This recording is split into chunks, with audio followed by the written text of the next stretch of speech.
Probably does, I'm gonna say help or parallel some of that context of how it's used, right? Because we're talking about building, we're talking about Zerubbabel laying the foundation and finishing it.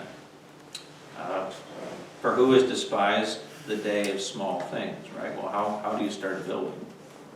That plumb Doesn't line happen is all at seriously once. small. You gotta start digging first, What's that? usually.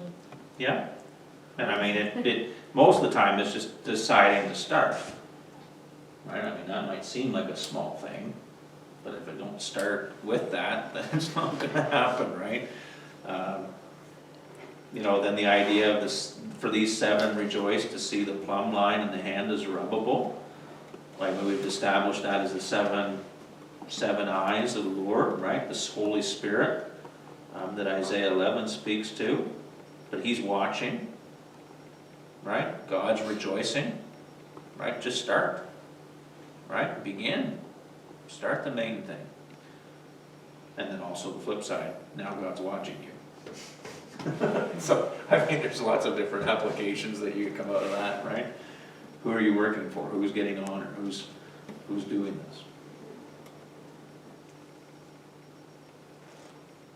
this? All right, so we got a few applications, and I think, by the look of everybody's exhausted faces, I think we won't go much further and get into chapter 5 and the vision of the flying school. But we do have a couple minutes, so is there something from what we've looked that we can make some application statements from it? Right, something that I need to, or I should, or I want to, tomorrow morning, or when I get home. You can look at verse 14, where he says, "Then said he, these are the two anointed ones that stand by the Lord of the whole earth." In Revelation 11, that same thought is picked up in verse 4, which I think has a very significant prophetic application. Where he says, we'll start at verse 3, Revelation 11. "I will give power unto my two witnesses, and they shall prophesy 1,260 days, clothed in sackcloth. These are the two olive trees, and the two candlesticks standing before the God of the earth." Two witnesses. So Dr. Doherty is going to follow their example and witness to the ends of the earth. Okay.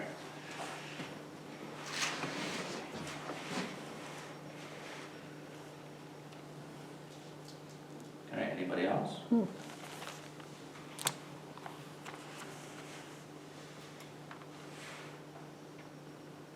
Do you think Zachariah was learning as God was speaking to him? I've been asking the question, so I mean, I need to continue to have a learning heart so God can speak to me, not through visions.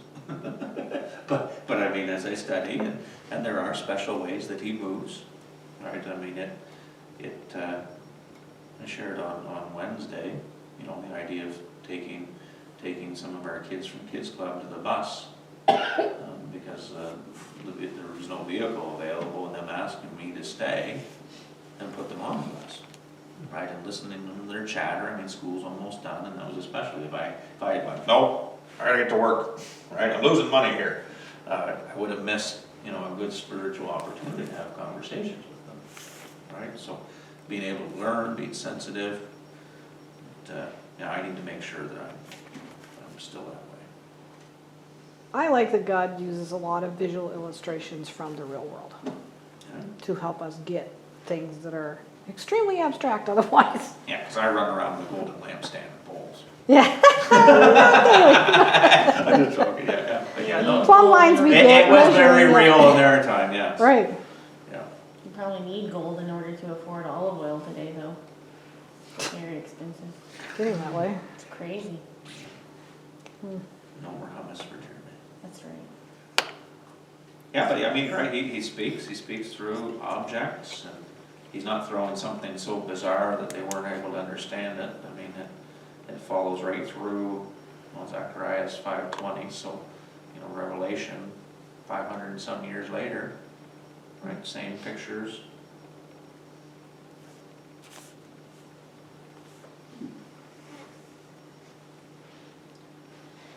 Okay, well, I think I'll just maybe, I mean, it's one thing to read and learn and try and process it, but there's definitely, okay, what is God saying to me and how do I apply this to my life? So that's something there that we need to continue just to process. All right, well, that's chapter 4. We're on to the flying scroll next.